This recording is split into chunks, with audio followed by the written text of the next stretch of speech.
কতটুকু বীজ উৎপাদন হয়েছে আলহামদুলিল্লাহ। বিসমিল্লাহির রহমানির রহিম। অরিজিনাল শাহী পেঁপের কালার হবে, দেখেন আপনারা আলহামদুলিল্লাহ কালারটা দেখেন এবং রসালো, এবং যেটা আপনাদের পরাগায়ন করার ফলে আপনারা দেখেন একটি বীজের কালার দেখেন, দেখেন এবং মাংস দেখেন। এটা আমার পরাগায়িত করা একটা জাত। পেঁপের বীজ কিন্তু এত কালো হয় না, আপনারা দেখেন। এটা শুধু হ্যান্ড পরাগায়ন করছিলাম জাতটাকে সূক্ষ্ম জায়গাতে রাখার জন্য। আপনারা দেখলে দুইটা পেঁপে কাটলাম। আসসালামু আলাইকুম প্রিয় দর্শক, কয়েকটা সামনে পেঁপে নিয়ে আপনাদের কাছে হাজির হয়েছি। সবসময় এই গাছ যখন লাগাচ্ছি, কিভাবে পরাগায়ন করছি, কিভাবে নেটিং করছি, জাতটা যাতে অন্য জাতে সংমিশ্রিত না হয়, সকলে অবগত আছেন। যারা আসলে নতুন উদ্যোক্তা, আমি একটা পরাগায়ন প্রক্রিয়া তৈরি করছি, যে একটা পুরুষ ফুল থেকে স্ত্রী ফুলের সাথে সংস্পর্শ করে শতভাগ উর্বর বীজ উৎপাদন। এর আগে টার্কিতে আপনাদেরকে দেখাইছিলাম যে আসলে ডিম ফুটে না, এই ডিম না ফুটার কারণে আমি হ্যান্ড পরাগায়ন করে আল্লাহর রহমত শতভাগ ডিম ফুটারে আদেরছিলাম। মাছের ডিম ফুটে না, সেটারও আপনাদেরকে পেঁপের আসলে আমাদের সবচেয়ে যেটা সমস্যা হয়, বীজ অঙ্কুরিত হতে চায় না, আমাদের শাহী পেঁপেতে বীজ থাকে না। এই সমস্যাটা নিয়ে দীর্ঘদিন কাজ করতে করতে চিন্তা করলাম আসলে পরাগায়ন ঘটা যায় নাকি। আলহামদুলিল্লাহ আমরা পরাগায়ন ঘটাইছিলাম। কালকে একটা পেঁপে কাটছিলাম, আজকে ওই পেঁপেগুলো গাছ থেকে তুলছি। তোলার ভিডিওটা হয়তো দেখাতে পারি নাই। বিসমিল্লাহির রহমানির রহিম। আমি আজকে একটা পেঁপে, ওই পরাগায়িত পেঁপে দেখি আমরা কাটে আসলে কি পরিমাণ বীজ আছে। আলহামদুলিল্লাহ আপনারা দোয়া করবেন। আমরা সব সময় বিভিন্ন জাত নিয়ে কাজ করি, যে এই জাতটা আসলে কতটুকু বীজ উৎপাদন হয়েছে। আলহামদুলিল্লাহ বিসমিল্লাহির রহমানির রহিম। অরিজিনাল শাহী পেঁপের কালার হবে, দেখেন আপনারা আলহামদুলিল্লাহ কালারটা দেখেন এবং রসালো, এবং যেটা আপনাদের পরাগায়ন করার ফলে আপনারা দেখেন একটি বীজের কালার দেখেন, দেখেন এবং মাংস দেখেন। এটা আমার পরাগায়িত করা একটা জাত।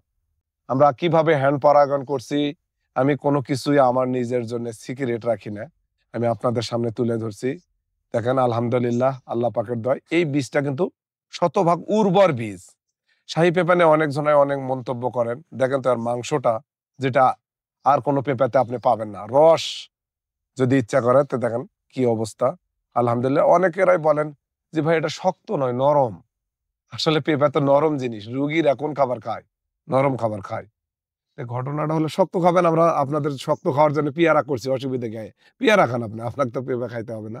প্রিয় দর্শক, অনেকজনা অনেক মন্তব্য করেন, আসলে মন্তব্যকে কবর দেওয়াই আমাদের কাজ। আলহামদুলিল্লাহ আমরা শতভাগ এই উর্বর যেটা আমাদের প্ল্যান ছিল, আল্লাহ সেটা সাকসেস করছে। আল্লাহর কাছে শুকরিয়া আদায় করি, যারা আমাদেরকে দোয়া করছিলেন।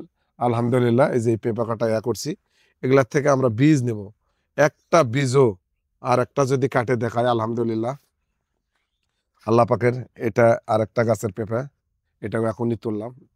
দেখেন এটা একটু শক্তই আছে, কাটার যন্ত্রটা হয় নাই, তারপরেও আলহামদুলিল্লাহ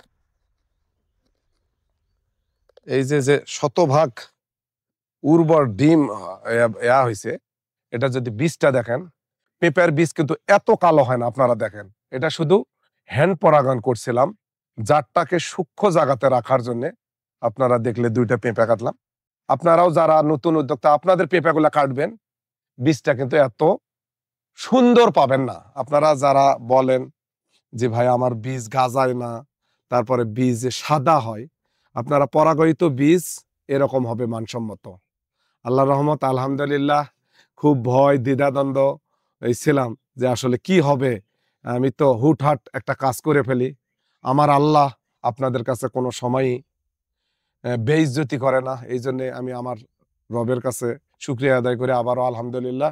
প্রিয় দর্শক, যারা নতুন, তারা আমাদের পরাগায়ন কিভাবে আমরা করছি সেটা আপনারা দেখে এভাবে করে দেশে শতভাগ উৎপাদন হোক নিজের উৎপাদিত বীজ থেকে পেঁপে, এটাই ছিল চাওয়া পাওয়া, এবং সেটা ইনশাল্লাহ সফলের দিকে যাচ্ছে। এখন এই বীজগুলা অঙ্কুরিত কি পরিমাণ হয় আমরা সেটাও আপনাদেরকে দেখাবো ইনশাল্লাহ। আপনারা আমাদের চ্যানেলের সঙ্গে থাকবেন, এই ভিডিওগুলা, কৃষি ভিডিওগুলো লাইক শেয়ার করে দিবেন, আর একজন চাষিকে বীজ উৎপাদনে আপনি সহযোগিতা করবেন।